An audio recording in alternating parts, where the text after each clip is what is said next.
Aqui quem fala é a Lara. Hoje eu vou mostrar a chuva que tá aqui onde que eu moro. Olha, gente. Olha a situação.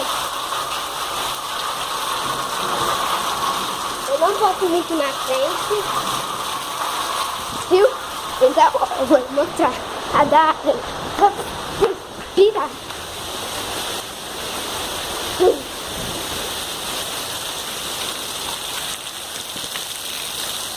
Viu, gente?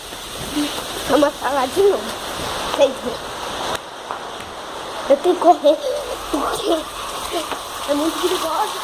Gente, olha a situação.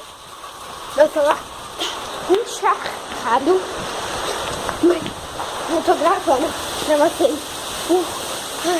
É muita água. Então vou encerrar nesse vídeo por aqui. Espero que vocês tenham gostado.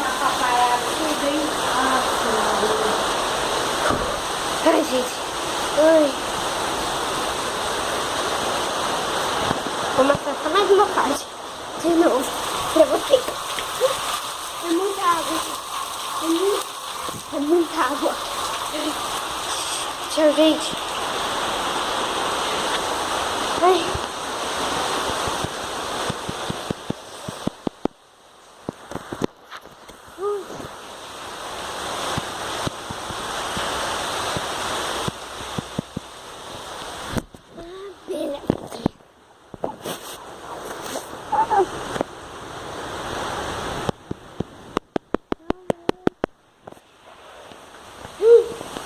Mãe, você faz um favor pra mim? Para pra mim aqui rapidão.